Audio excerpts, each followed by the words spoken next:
pastless, futureless entity, attributes, strength, 50, agility, 60, intelligence, 60, magic affinity, 50, charm, 50, compatibility, 90%, survival rate, 10.5%, affection points, 11890, 1000 affection points equals 1 any attributes, seduction of 1/10, /.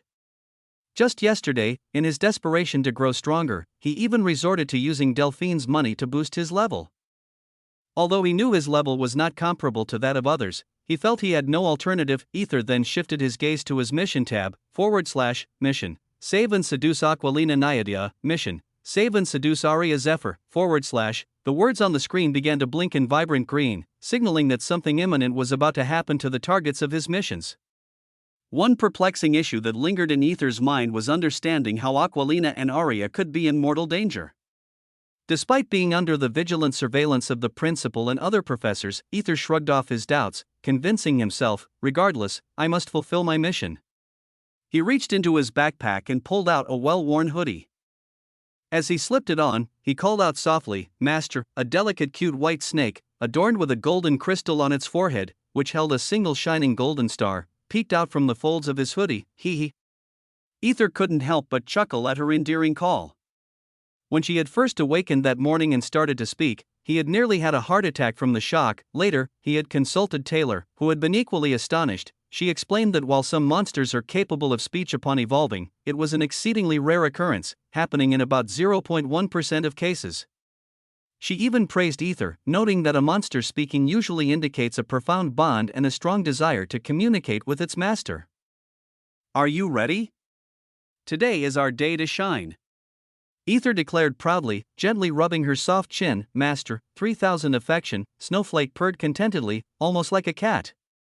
Her response brought a warm smile to Aether's face.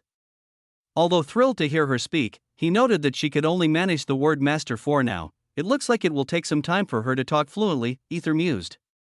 He nodded to Snowflake, who promptly returned to her full, impressive size. Her appearance had not changed much, except for the golden crystal and her silky, soft skin, which now gleamed even more beautifully. Aether climbed onto her broad back, settling in comfortably. Let's go, Master. With a hiss, Snowflake began to slither forward, her movements smooth and rapid. In the monitoring room, Principal, we have an intruder.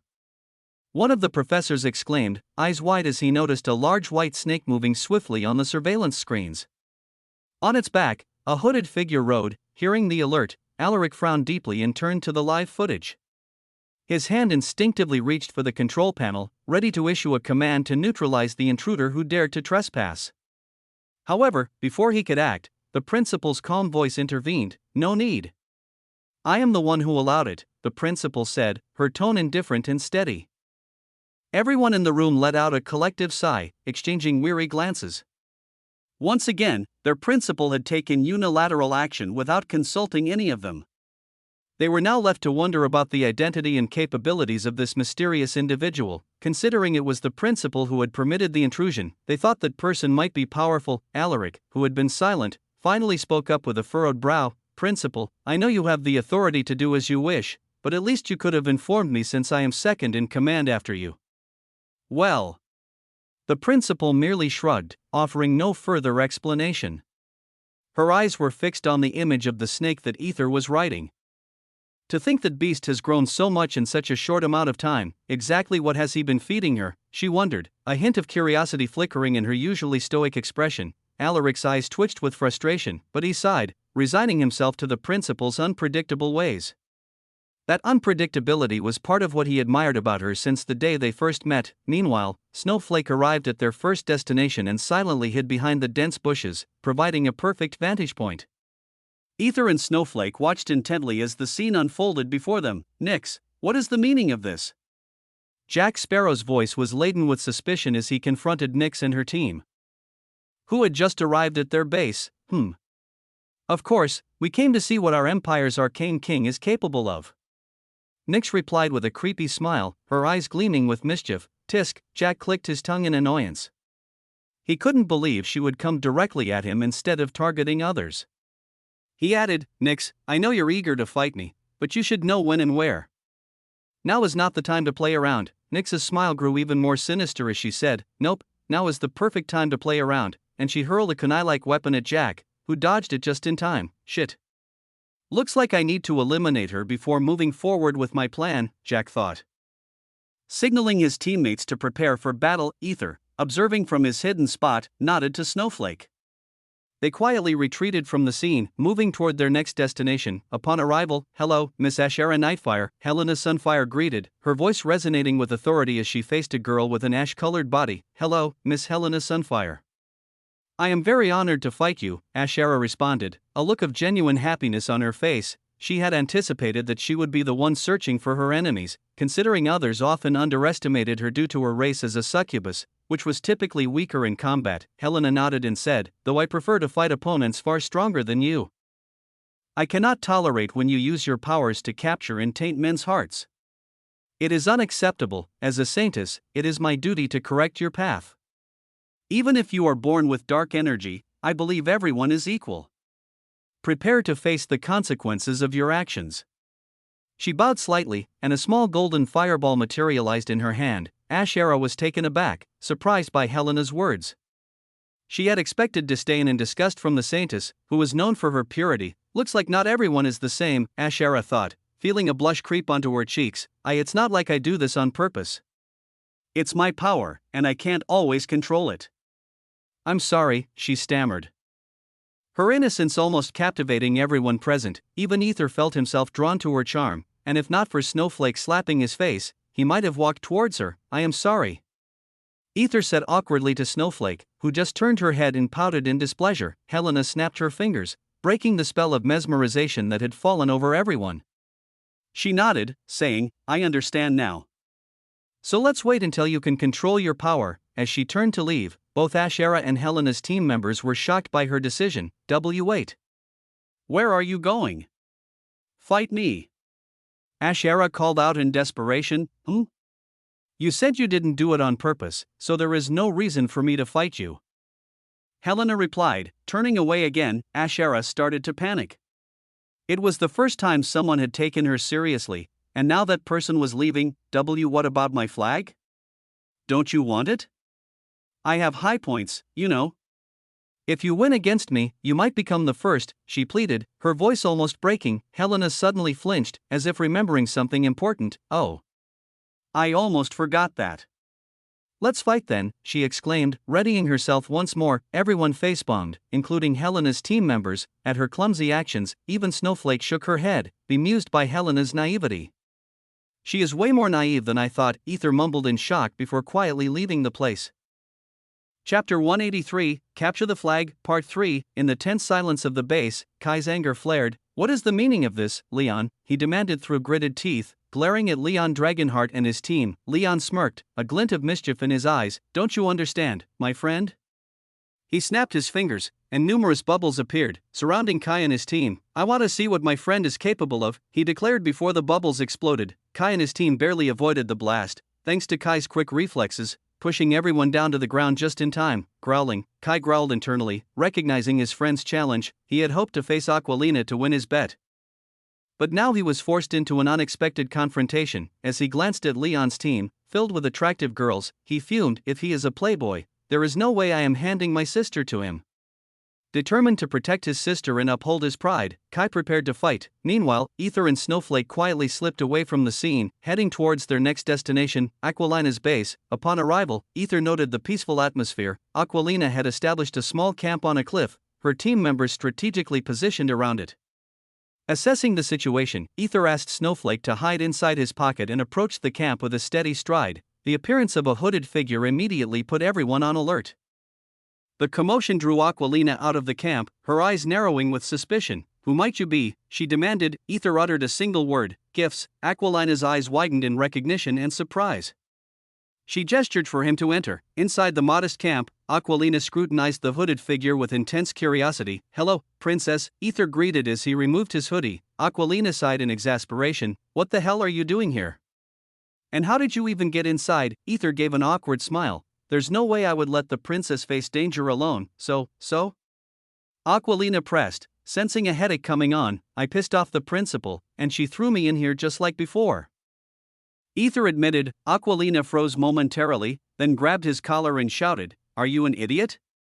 She clearly told you not to cause any trouble, and now you've angered her again. This time she might expel you from the academy. Art, she groaned in frustration. Aether smiled reassuringly. It's fine, princess. As long as you're safe. Aquilina released him, sighing deeply. Looking at his innocent face, she sighed again, feeling both exasperated and touched. 500 affection. Aether knelt on one knee and said, Your servant is here, princess. I am ready to do anything for you. 500 affection. Aquilina sighed once more before sitting down, her gaze fixed on Aether's gentle smile. Really? Why are you so, handful, she mumbled, but a small smile played on her lips. Anything for the princess. Aether replied earnestly, his expression unwaveringly serious. A small red hue appeared on Aquilina's cheeks before she coughed and said, There is no need for you to do anything. When she saw his happy expression turning sad, Aquilina sighed inwardly and added, Though I do need you to carry out the mission. She tossed a small handbook at Aether. It has almost every detail about the arcane queens, she said with a smile. Aether opened the book and began flipping through the pages with a puzzled expression. What happened? Aquilina asked, noticing his frown. Well, there is nothing about you, princess, Aether replied with an innocent face. Aquilina's lips twitched. Instead of addressing his obvious question, she said, Your first target will be Aria Zephyr since you've already made contact with her. She knows you, so she should be an easier target. Aquilina's eye twitched when she saw his gloomy expression. Is this guy really into me that much? She thought. She knew there was no way Aether's love would ever come to fruition, not even in a million years, considering he was a slave and she was a royal princess. Their love would never be acknowledged in this world. She felt a pang of pity for Aether, even if, by some miracle, she fell for him. Their relationship would never see the light of day, especially with her mother, the Empress, never allowing her to marry a slave. Aquilina sighed and said, according to my calculations, Arya is most likely to be confronted by Kaelin while others. She continued to inform Aether about the current situation and potential conflicts. Aether was amazed at the accuracy of the information. Most of the predictions were spot on, except for the unexpected battle between Nyx and Jack. It was astonishing to see how a teenage girl could predict so much with such precision. Aether was genuinely shocked. Seeing his expression of astonishment, Aquilina asked with an amused look, "What? Well, you are really a princess?" Aether said with a serious face. "Not just in name but also in how she carries herself. She was a princess to the core." Aquilina smiled at his genuine compliment, a rarity in her life where everyone around her only saw her as a tool to be used. Except her mother. Aether, driven by an unconscious impulse, patted her head gently. "You're really working hard to protect your mother," he began, only able to imagine the weight of the Empress's expectations on her shoulders and how Aquilina was doing everything to ensure her mother's safety and happiness. Aquilina flinched at his touch, her eyes widening as she stared at him. She swatted his hand away and said with an emotionless voice, "Do your mission." Aether snapped back to reality and screamed inwardly, "Fuck." He couldn't believe he had just done that. Just as he was about to apologize, Aquilina, with a serious and emotionless tone, commanded, "Get shit."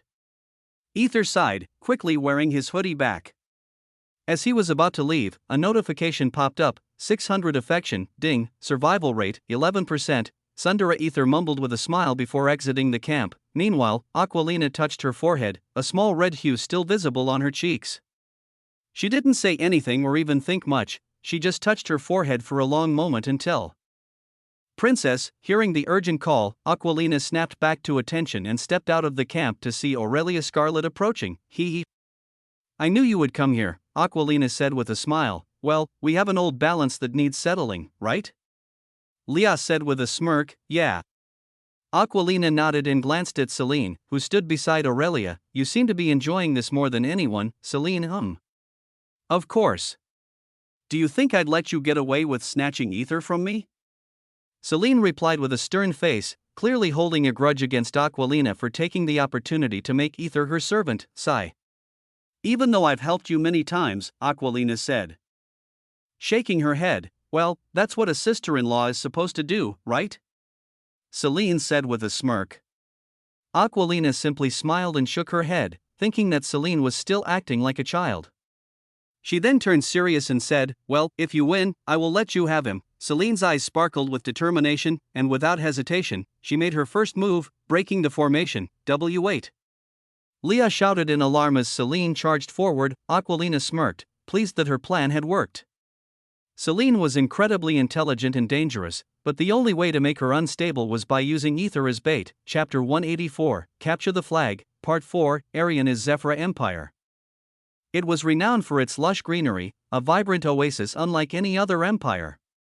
This world, blanketed in dense forests and teeming with diverse plant life, was a living testament to nature's splendor. The empire was predominantly inhabited by a fascinating group of beings: elves, fairies, dryads, harpies, and other demi-humans like wolves, rabbits, foxes, etc. Their lives intertwined with the natural world, creating a harmonious and magical existence. Arya Zephyr. Arya Zephyr was a royal woman of unparalleled grace, born into the prestigious High Elves tribe. This tribe governed the entire Arian is Zephyra Empire, and Arya, with her elegance, kindness, and cultured demeanor, embodied its ideals. Her deepest desire was a life filled with love and happiness, surrounded by the natural beauty she cherished. Above all, she found joy in hunting, a passion that connected her to the land. She dreamed of a peaceful life with her parents, helping her tribe thrive and prosper. Her heart was pure, her intentions noble. However, destiny had other plans. Alaric, a man from the Wood Elf tribe chosen by the Arcane, ascended to become the Arcane King. During this tumultuous time, the Darkfang tribe sought to usurp power. To protect her people, Arya Zephyr was thrust into a political marriage, a pawn in a dangerous game of power and survival. Despite her extraordinary aptitude for the rare golden arcane card, people believed the Arcane King was more powerful. She had no choice but to marry Alaric. As a royal, she had enjoyed a life of privilege, and now it was time to repay her debt. She accepted her fate with a heavy heart, hoping to build a new life with her husband. She thought she could adapt, find contentment, and create a new path with her partner. However, I am sorry, but I am in love with another woman. I want her to be my empress, Alaric declared coldly on their wedding day, his words echoing in the grand hall, not just to her, but in front of everyone. It was a big slap for not only her but also the high elf tribe, Arya, destined to be the empress of Arian as Zephyra. Saw her dreams shatter. Now she wasn't an empress but rather, she was merely the queen of the high elf tribe, and even this title was given for appearance's sake and the high elf tribe's constant insisting. That's all, otherwise, she would have been reduced to a concubine, a role unfit for her noble birth. Her heart broke into a million pieces. She was broken. It wasn't the change in title that devastated her but Alaric's blatant disinterest and the humiliation of his public rejection. They had no physical relationship, and when she didn't bear a child, others scorned her with vile names. Yet, they never blamed Alaric. He was beyond reproach as the emperor, and even more. He didn't even clarify anything with others, as if he didn't care in the first place. Her attempts to confront him were futile. She knew any misstep could lead to the downfall of her tribe. She could only cry in her parents' embrace, feeling utterly powerless. While Alaric immersed himself in his arcane king duties, Arya secretly gathered her forces, seeking noble support. She refused to remain a victim. As time passed, the woman Alaric desired didn't even look at him, becoming a sovereign and rejecting him as a weakling. Then, Alaric began to show some affection towards Arya, though he still loved that woman, but it was too late. Arya now ignored him. Arya had hardened her heart. She refused to be his consolation prize. She wasn't his side chick and wasn't interested in opening her heart and legs whenever he wanted. When she finally decided to use her newfound support to dissolve their marriage, Alaric reacted with force, imprisoning her within his palace. "How dare you leave me?" This marked the beginning of her deep-seated hatred for him. Isolated from her parents, she was cut off from anyone who dared to care for her. Whenever Alaric tried to force her, she mentioned the sovereign's name, and Alaric would immediately stop. That made him keep his sanity as well as her purity. As time passed, one fateful day, as she gazed longingly at the sky, "It's been hundreds of years since I saw the outside world."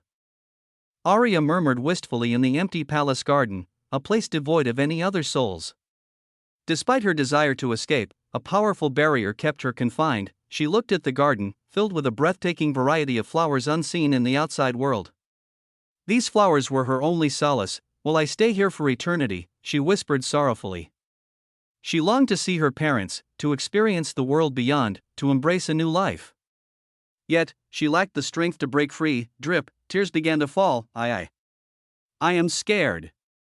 Mom. She sobbed, her voice quivering with fear and desperation. The arcane, who had silently witnessed her suffering, finally granted her blessing. SSSSSHSSSH. Arya felt a sudden warmth in her chest as her golden arcane card appeared. What's happening? She gasped, and then, SSSSSH, a powerful beam of light descended from the sky, striking the card. When the light faded, Arya saw that her card had transformed into a rainbow arcane card, and her level had reset. Arya's eyes widened in shock. No, not because she was surprised, but because she was horrified. I got cursed. Arya mumbled in fear. For Arya, being chosen by the arcane was nothing but a curse that had plagued her from the beginning. And now, it was back, attached to her once again. She was paralyzed by shock and terror. Alaric had no choice but to break the barrier and let Arya go. From that day onwards, she vowed never to use that cursed object again. She swore she would take her revenge with her own two hands. Now, huff. Arya panted heavily as she faced a menacing wolf. "Arya, stop being an idiot. If you don't use your arcane card, you will die," the werewolf snarled, its large, dangerous teeth glistening with saliva. Let's see." Arya murmured, gripping the two small knife-like weapons in her hands tightly, her heart pounding with fear and determination. Chapter 185, Capture the Heart, Part 1. Inside the monitor room, the tension was palpable. Why would they even leave the base and confront the enemy directly? "What's the point of this contest then?" the principal mused aloud. A hint of amusement in her voice as she watched the chaos unfolding on the screens. "Well." Alaric struggled to find the words, his confusion mirrored by another professor who was equally at a loss. The current matchups on the battlefield were as follows: Aquilina Naiadia vs Aurelia Scarlet, Nyx Shadowfall vs Jack Sparrow, Helena Sunfire vs Ashara Nightfire, Arya Zephyr vs Kaelin Darkfang, Talia Crimsonclaw vs Finian Sunfire, Leon Dragonheart vs Kai Frostblade, Raven Noir, if they're going to fight like this, I would have just chosen a straightforward duel, the principal sighed. Heavily, her disappointment evident, she had hoped to witness displays of cunning strategy, powerful attacks, alliances forming and breaking, even betrayals. She wanted to see everything. Instead, these students were playing it safe and boring. The most frustrating of all was Raven Noir, that girl. What does she even want? The principal asked, her finger pointing to Raven Noir, who was perched atop a mountain, sleeping peacefully. Yes, she was sleeping, not even the slightest for the contest. Everyone around the principal awkwardly scratched their heads. Even they had a hard time on Raven Noir, who had barely spoken a few words like or okay, are. The principal growled in frustration, deciding to leave, but suddenly, SSSRRRRRRRRZZZZZZ, one of the video feeds went blank. The screen flickering into darkness. Who is it? The principal asked, her interest suddenly piqued. It was the fight between Arya and Kaylin. Principal, a professor replied nervously. The principal nodded thoughtfully. Should we check that? Delphine asked, concern etched on her face. No need. It's not like they will die. The principal waved her hand dismissively, instructing the team to reconnect the feed, which would take some time. Looks like at least someone planned everything. The principal thought, a hint of amusement creeping back into her expression as she waited for the signal to return. Meanwhile, in the midst of the chaos, it seems like I arrived just in time. Aether mumbled, hiding a little way from the group. He observed Kaylin's team, which had already obliterated Arya's team, and now Kaylin and his other wolf teammates were glaring menacingly at Arya. Look at her. Even in this dire situation, she looks strong and shows no hint of fear. I suppose being trapped by a Yandere made her forget what fear is. Aether thought, marveling at her resilience. He was genuinely shocked when he read her report. If he were in her situation, he wasn't sure how he would keep his sanity for even one day, let alone endure years of isolation. He knew what he needed to do. Glancing at the mission tab that blinked slowly, indicating that she was not in imminent danger, he assessed the situation. I cannot handle them all at once. Aether mumbled, picking up some small stones and carefully aiming towards the wolves' noses. He was about to shoot when, Master, Do you want to have fun too? Aether asked, noticing Snowflake, who was nestled in his pocket, looking at him with sparkling, eager eyes. Master, okay then. Aether nodded, a smile tugging at his lips. He tossed 6 stones into the air. In a matter of seconds, Snowflake leapt into action. With the agility of a master gymnast and the precision of a seasoned marksman, she used her tail to bat the stones, each one hitting its target with pinpoint accuracy. GRFFF. ORREFRRR, WOFFF, NNNNGGG. The stones struck the wolves' noses, making each one tremble in pain. All except Kaylin, who remained unaffected, merely snorting and frowning in Aether's direction, his eyes filled with cold and rage. Who is it? Kaylin growled, his expression darkening as he ordered his lackeys to investigate. One of the wolves, his face twisted in fury, cautiously approached the bush from which the stone had initially been thrown. As he entered the underbrush, he saw nothing, except for a small snake looking up at him. Seeing the seemingly harmless and adorable creature, the wolf sighed in relief. What a cute SNAN-off! His eyes widened in horror as he noticed the golden crystal on the snake's head. Before he could shout, Snowflake transformed, rapidly growing in size and wrapping her tail around him. Within seconds, the wolf's ribs were crushed, almost entirely broken, if not for the crystal badge on his leg that shattered and enveloped him in a protective barrier before disappearing. It all happened in the blink of an eye. Gulp. Aether swallowed hard, witnessing Snowflake's terrifying power. He realized he needed to keep up with her growth, or he might find himself crushed under her strength. Did you find anything? Kaylin shouted, noticing the sudden silence. Frowning, he commanded another lackey to check. Just like before, the bush rustled slightly before falling still again. Suspicion grew among the wolves. Kaylin's expression turned serious as he slowly walked away, instructing the others to keep an eye on Arya, who was still trying to fight back. Kaylin and another wolf approached the bush but found no one, not even their fallen teammate. Someone is here, Kaylin mumbled, about to warn the others when there was no one. Kaylin's face contorted with rage. Hoodery. Hoof. He howled in fury. Only he and one other wolf remained. Meanwhile, run, run, run. Aether mumbled to himself, sprinting as fast as he could with Arya slung over his shoulder. Aether glanced to his side, seeing Snowflake in her small form hurriedly following him after finishing off the remaining wolves. She quickly jumped into his pocket. Though he wanted to utilize Snowflake's abilities further, he decided it was better to keep her hidden for now. Arya took a moment to react. All she saw was a hooded figure suddenly appearing before her, scooping her up, and fleeing before the other two wolves could react. Hey! Arya shouted, starting to wriggle free when, "It's me, Arya." Recognizing the soft voice she knew so well, she flinched. "Aether, yep, yours truly," Aether answered at her and continued to run. 400 affection. Seeing him, Arya was even more shocked. How did you even get in? I just pissed off the principal, and she threw me in." Hearing that, Arya smiled wryly, about to stop him when, WOVDDDDDDV. The howling sound echoed behind them. Aether ran even faster. "TSK, I need to move quicker," he thought, pushing himself to his limits. The two wolves followed the scent of Arya's blood, which was bleeding from her wounds. Chapter 186, Capture the Heart, Part 2. "Let's stay here for the time being," Aether said, his breaths coming out in ragged gasps. He had been running nonstop for almost an hour, desperately searching for a place to hide until he finally stumbled upon a cave nestled near the roaring waterfalls. Era, leaning wearily against the cave wall, couldn't help but voice her concern. "I must be heavy," she stammered, her voice tinged with worry. "Yeah, I mean, no." Aether almost blurted out the truth, catching himself just in time.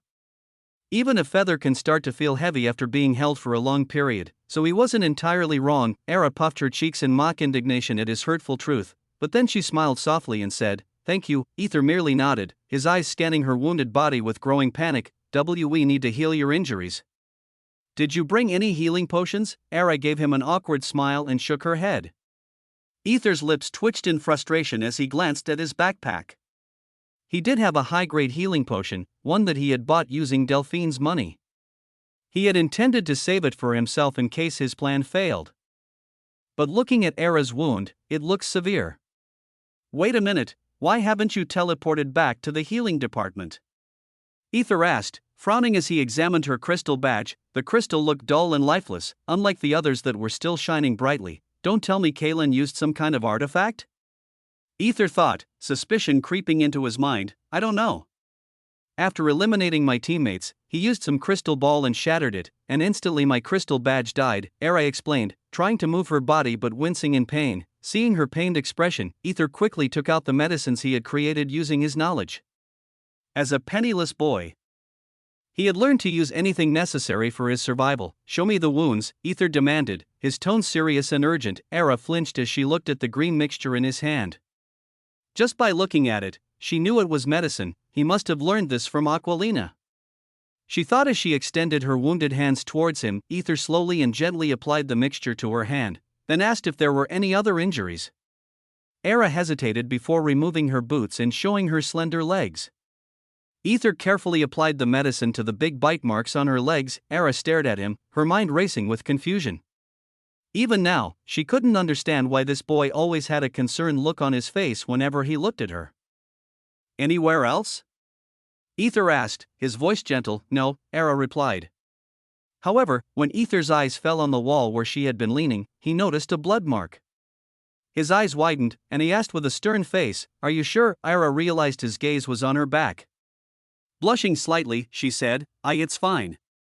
She couldn't possibly remove her armor and show her back to a boy. "Arya," Aether said softly, his tone filled with genuine concern. Feeling the sincerity in his voice, Era's heart melted. She then said, "Turn around." Aether nodded and obediently turned around. "Don't you dare turn back," Era warned, her voice serious. "Of course not," Aether replied, his tone earnest. Era smiled to herself and slowly removed her black armor. As she slid off her black inner cloth, her face turned bright red. She couldn't believe she was showing her body to a boy that not even her rightful husband had seen. He controlled his every hormone until the rustling sound died. "And now?"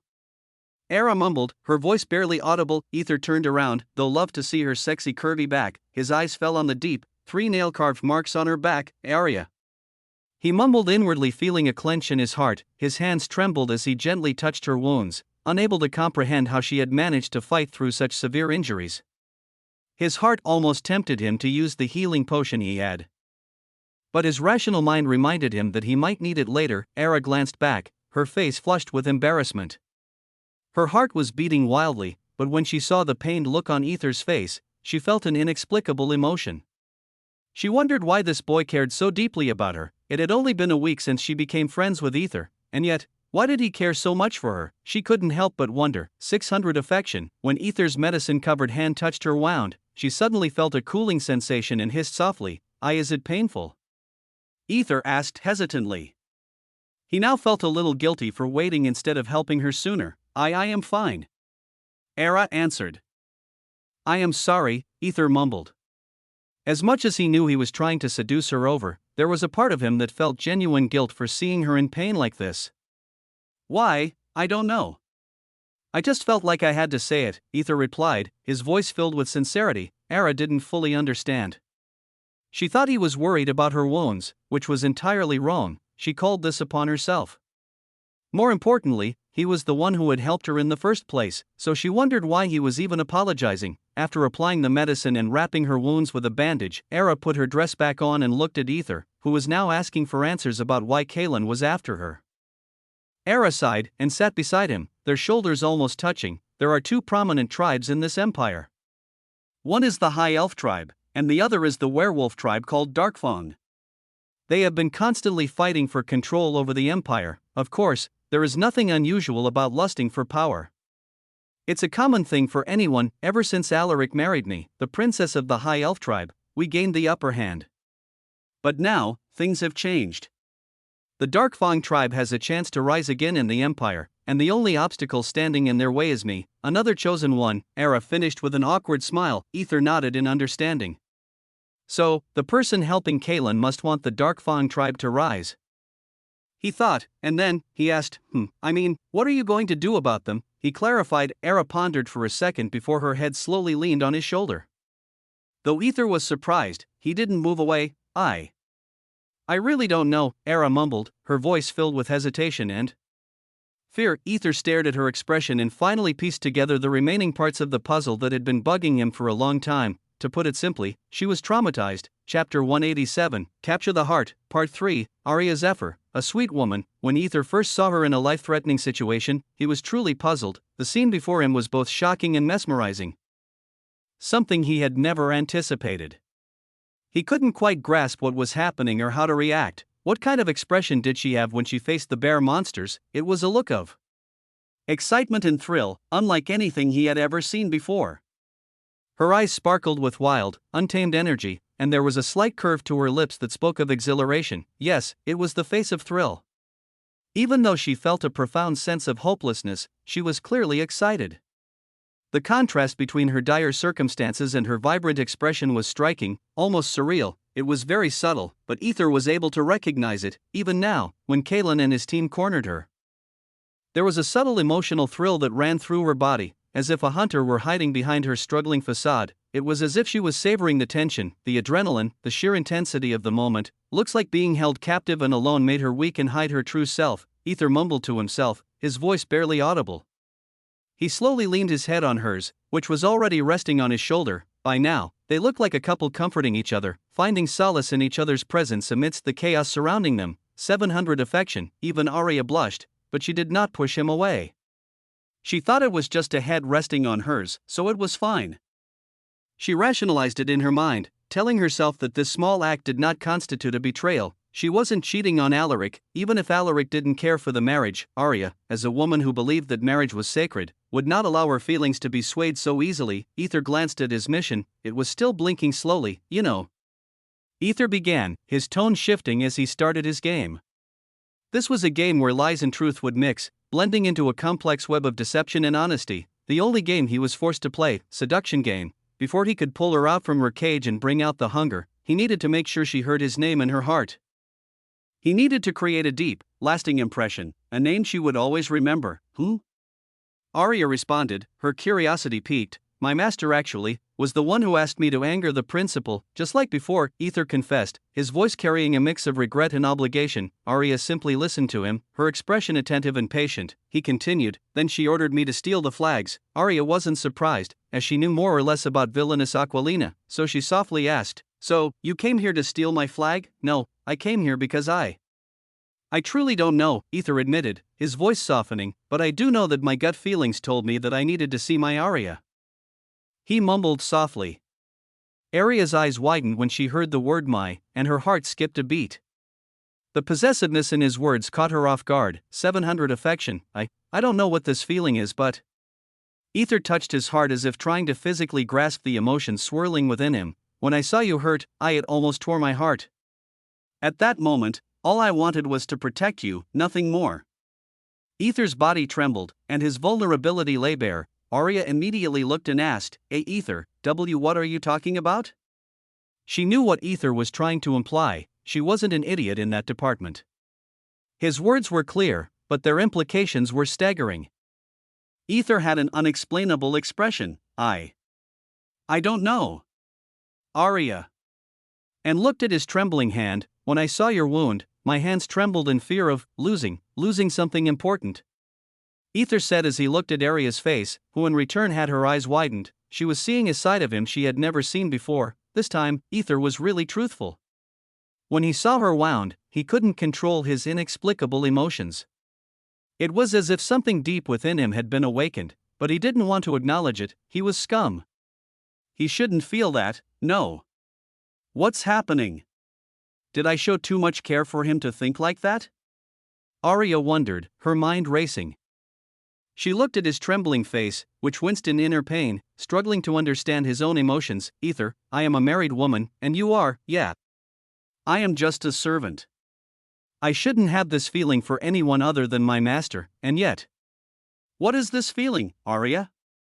Aether interrupted, his voice filled with both innocence and fear. Arya held her breath in shock, not knowing how to respond. Aether suddenly smiled, saying, and even more, my heart beats faster whenever I see you smiling, and when you smile at me, my heart skips a beat. Sometimes I am even over the moon when you touch me. Why am I feeling this, Arya? Do you have these feelings? Am I suffering from a serious illness? I want to protect you, I want to pamper you, and even, be pampered by you. I want to give you something, and I don't know what it is. Arya, he called out, his voice gently yet pleading. It's called love, she finally whispered, her voice barely audible. 800 affection, love, huh? Aether repeated, a gentle smile forming on his lips, that struck her heart even more. Arya, as the older person, needed to talk to him correctly. She knew what Aether was feeling, but she also understood that these feelings were likely a result of the care and attention she had shown him. There was nothing more to it, she told herself. Aether, I think you.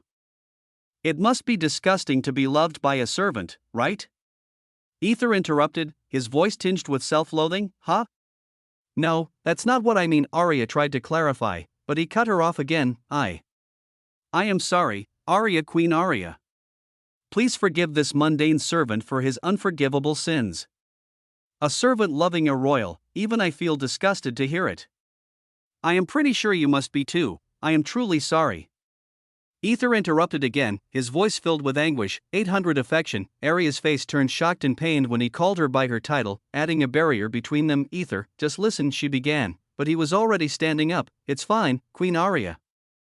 Aether said with a broken smile, I will hold them off, you can run away. His words were resolute as if he had already made up his mind. 900 affection. Aether, just listen to my words first. Arya tried once more, her desperation growing. Yet again, Aether interrupted, it's fine, Queen Arya. As long as you are alive, he said, smiling gently, I am very happy, though tell my master that I am sorry for not obeying her order. He said those romantic and tragic parting words as if a soldier going to war with no return, his expression both noble and heart-wrenching. W8. Arya shouted, her voice echoing through the cave. She wanted to follow him, to rush after Aether and stop him. Yet, something held her back. It was as if an invisible force compelled her to stay, urging her to make a crucial decision. If she followed him now without clarity, it might only shatter his heart further. What should I do? Arya screamed internally, her thoughts in turmoil. She was a married woman, bound by the vows she had taken before the gods and her people. She must reject him outright, she must. She told herself. Yet, when she saw his sad, almost heartbreaking smile, she felt her heart being pierced by thousands of needles, each one more painful than the last. And no. Please. She screamed, trying to convince herself not to betray her sacred marriage. She must not let her heart waver. Must not let it belong to anyone else. And yet, badump, he was always there when she was alone and suffered. Her heart felt heavy all of a sudden as if weighed down by the immense conflict within her. To be honest, she had never been interested in becoming a sovereign or in the trappings of power. She wasn't interested in other men either, but when she first made contact with Aether, a boy, no, a man of small presence, she felt something entirely different. It was as if she was living a different life, one filled with possibilities she had long forgotten. She smiled after hundreds of years, and not just the fake smile she used with her family to comfort them. This was a genuine smile. One that reached her eyes and warmed her heart. Whenever she looked at Aether, a genuine smile always appeared on her face, unbidden and sincere, and she truly liked spending time with him. Those moments were precious, filled with laughter and a sense of ease she hadn't felt in centuries. Sometimes she wondered whether Aquilina was using Aether as bait for her, a pawn in a larger, more devious game.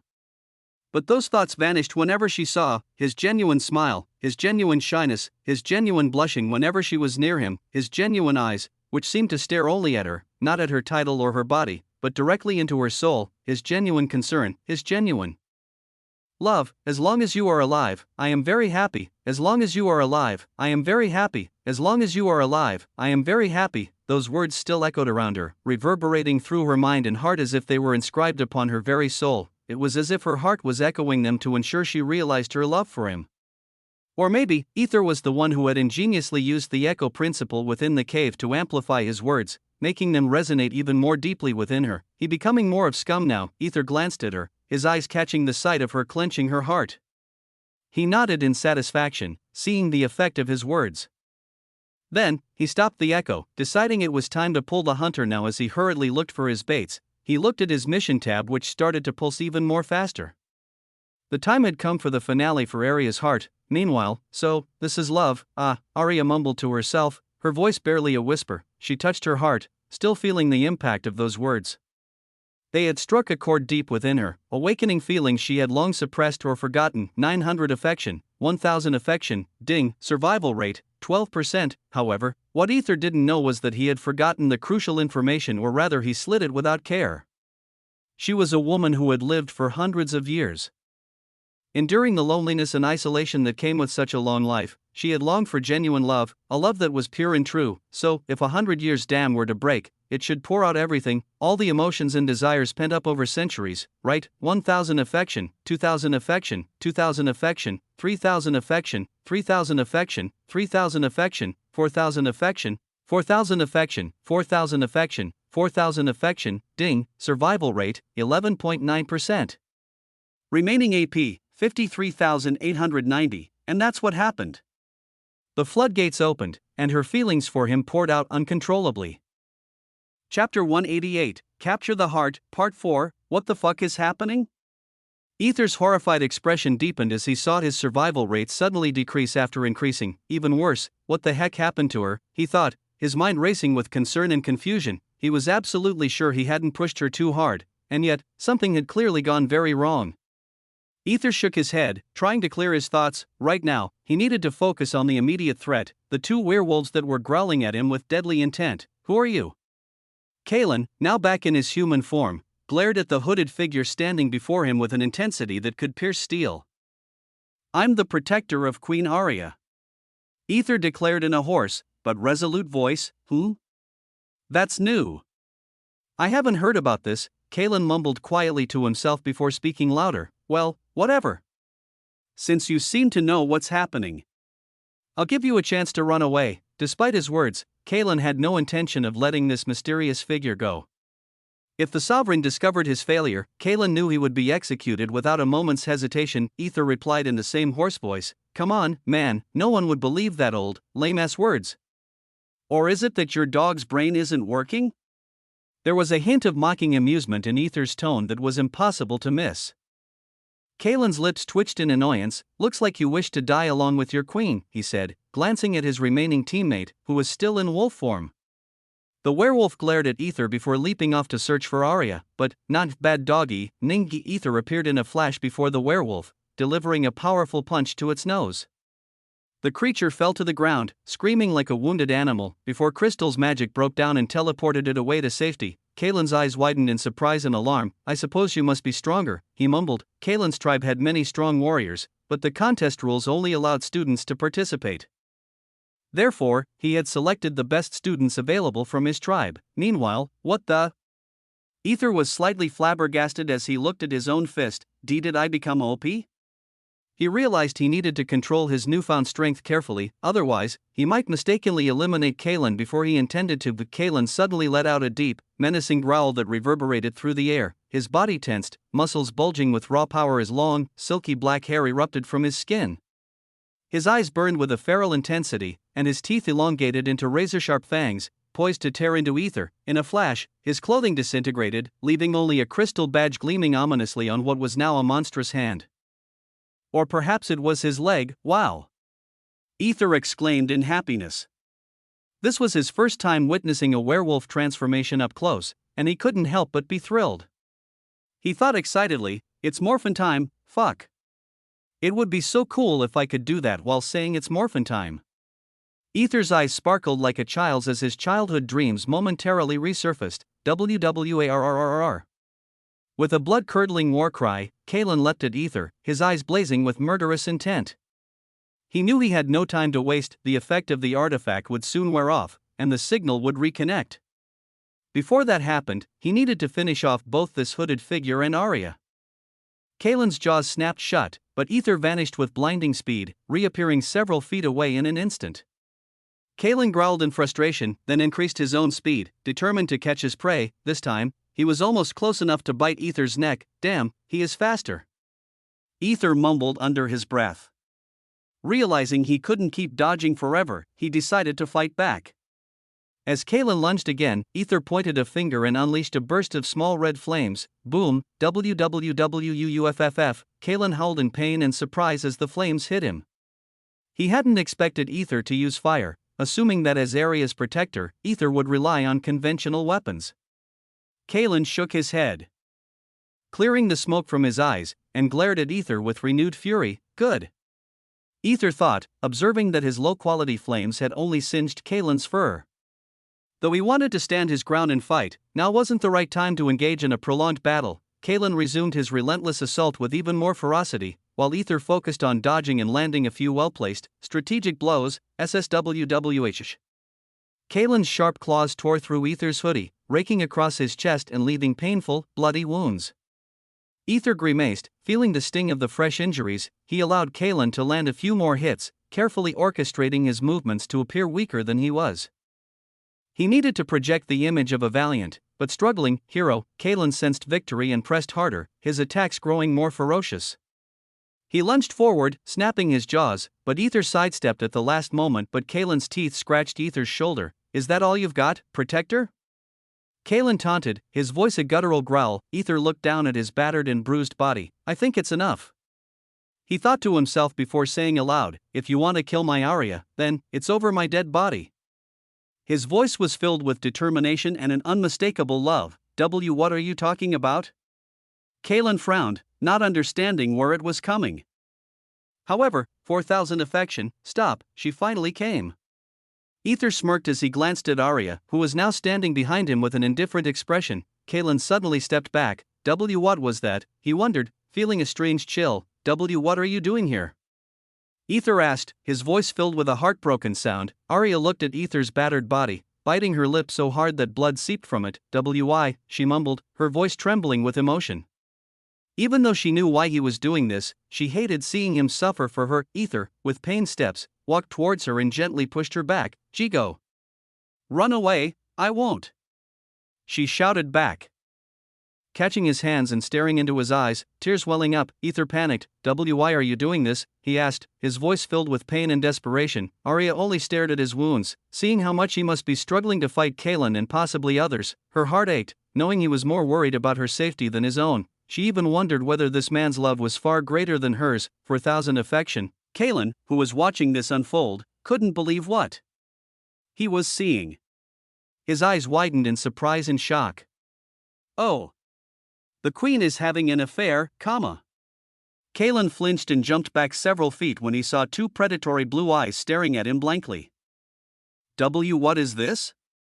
Who is she? He screamed inwardly, feeling a primal fear. It felt as though he was standing before a hunter, a predator far more dangerous than himself. Arya then looked at Aether before saying, let's talk after I finish hunting. Wait.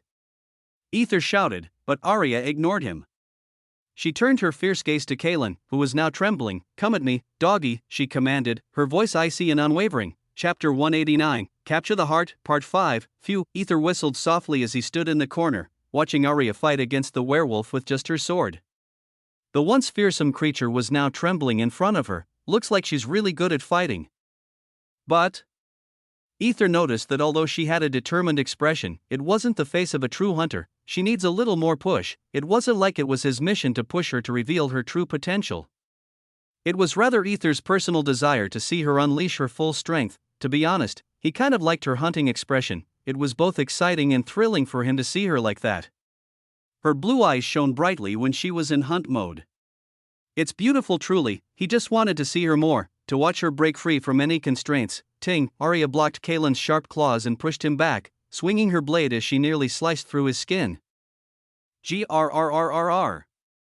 Kaelin growled in anger, glaring at Arya with bloodlust. Arya, with a haughty smile, fought him fiercely. She never felt more alive than when she was in the midst of battle. It was as if she was reliving her past self, a warrior who thrived in combat. Her smile grew wider whenever the blood of her prey splattered. The veins in her body pulsed with adrenaline as her heart beat wildly. What the? She was shocked to feel this sensation. Why am I happy? She wondered but didn't stop. She dodged Kaelin's fangs, which were about to pierce her body, and slammed his mouth with the hilt of her sword. Kaelin winced in pain, horrified to see a woman who was starting to hurt him without even using her arcane card. He groaned in anger. He could not let this chance slip away. If he lost now, he might never get another opportunity. He wanted his second-tier tribe to become the rulers, determined not to let this slip away. Arcane, he mumbled, his voice barely audible. In an instant, a shimmering rainbow-colored card materialized before him. The card turned into particles that swirled around him, quickly enveloping his legs and mouth. His nails lengthened grotesquely, becoming razor-sharp talons that glinted menacingly under the dim light. His fangs followed suit, growing longer and sharper until they resembled the deadly teeth of a saber-toothed tiger more than those of a werewolf. His eyes glowed with a feral intensity, betraying the monstrous power within. From his elongated fangs and nails, a thick, purplish-black liquid began to ooze. The viscous substance dripped slowly, leaving dark stains wherever it touched. This was his desired weapon. Though Aether had a surprised expression, Arya did not. She simply motioned for him to come at her. Hoo. He howled as he slammed his foot to the ground, causing it to tremble. A piece of the ground was pulled up and shot towards her. Arya snorted before cutting through the stones, but then suddenly, Kaelin appeared and slashed with his claws. Arya blocked just in time, but then, crack, her sword cracked slightly. And she immediately stepped back. However, Kaelin didn't give her a chance to recover, continuing his assault while Arya blocked his relentless attacks. She's still not using her arcane card. Aether frowned, seeing Arya backing down as Kaelin seemed to turn the tables. Aether wanted to intervene but knew this wasn't the right time. Kaelin frowned, seeing her still able to block his attacks.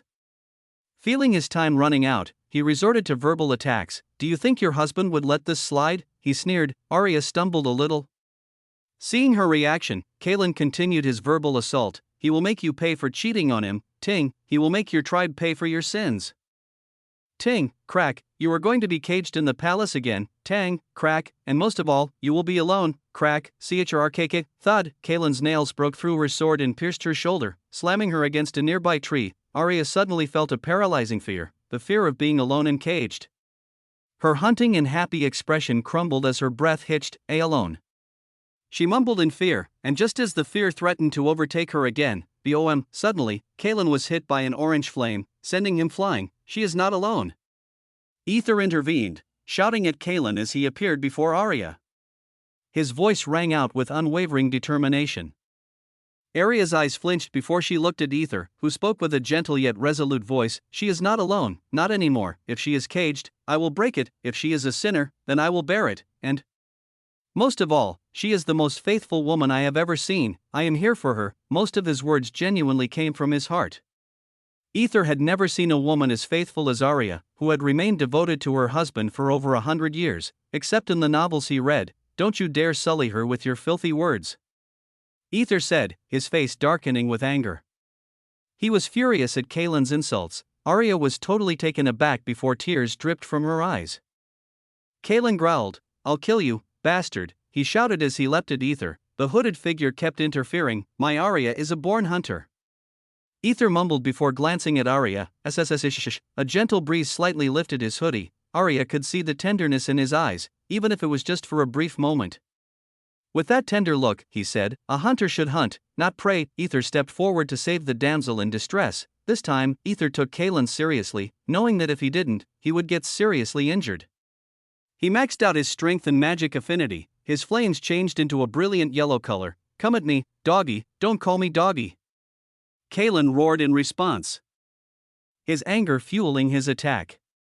With a primal snarl, he lunged forward, his claws extended like gleaming daggers aimed at Aether's throat. Aether caught the claw mid-air, and the liquid oozing from Kaelin's nails evaporated before it even touched Aether's skin. Aether smiled while Kaelin frowned. Now it's time to tame the doggy, Aether said with a smirk as he began his counterattack. They exchanged blows, Aether dodging every attack and landing powerful punches on Kaelin's werewolf body. Kaelin's fur burned to a crisp under Aether's fiery blows.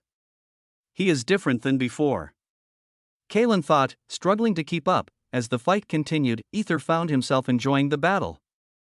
Notifications flooded his vision, but he ignored them, needing to focus on the fight. Just as he was about to end this game and move on to the next, suddenly, the ground trembled, followed by a bright light that enveloped the entire area. What the? Both of them stopped and looked toward the source, only to see Arya standing in the middle of the light. She looked like a divine angel as her hair fluttered in heavy air, and most of all, what the fuck, bro? Aether screamed, feeling a deadly fear wash over him. I don't know, bro. Kaelin also screamed in fear, his wolf instincts telling him to run as far as possible from the hunter, for a fraction of a second. Aether and Kaelin became unlikely bros before Kaelin ran away. The next thing Aether saw was a simple arrow passing by him before hitting Kaelin, and then, the explosion rocked the area, sending shockwaves through the ground as the light intensified. Chapter 190. Arya Zephyr's heart captured. A minute earlier, when Arya slammed into the thick trunks of the trees, she lowered her head, feeling a mixture of frustration and sorrow. Why? She wondered aloud, not about Aether, but about herself. The question gnawed at her mind, demanding an answer. She questioned why she always held back, why she never gave her all in any situation. If she used her arcane card, she knew without a doubt she could defeat Kaelin.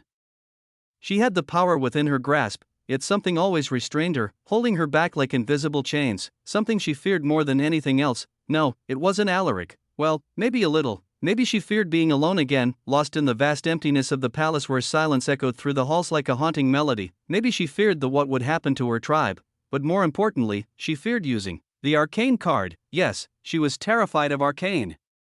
That thing had irrevocably changed her life. That thing that ruined her life, not just once but twice. She was petrified at the thought of using it. That's why she was determined never to use arcane.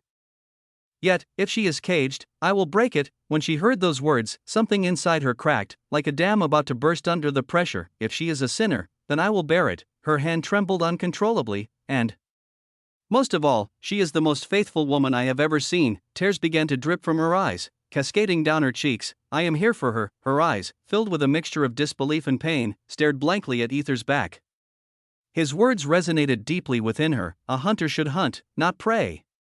She was rendered speechless, her eyes only focused on the gentle, smiling man who refused to give up on her, even in his dire situation. His unwavering support shook her to her core. Ha ha ha. She chuckled to herself, a sound tinged with self-loathing and a touch of irony. It was almost amusing that she, who was older and supposedly wiser, should have been the one to support him. Instead, the situation had reversed, and now he was the one supporting her, giving her strength. What kind of woman have I become? She thought to herself, the question piercing her heart. Did I really let a man who wasn't even stronger than me protect me? She then remembered the times she spent hunting, the thrill of the chase, a gentle smile adorning her face as she reminisced. But then, the vision shifted to a dark place.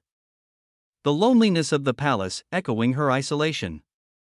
Did I really stay silent, knowing that useless man had trapped me? She bit her lip hard, drawing blood, as she clenched her fist so tightly her knuckles turned white. How did I become this weak? She thought with a horrified expression, her eyes landing on the man who was fighting for her sake, just for her, not for anyone else. This man, despite being a servant, kept standing back up. No matter how many times he was beaten by his master, no matter how many times others looked down on him, no matter how close to death he came, he stood back up with an unwavering determination. Badump, for 1,000 affection. Her heart skipped a beat as she watched his struggle.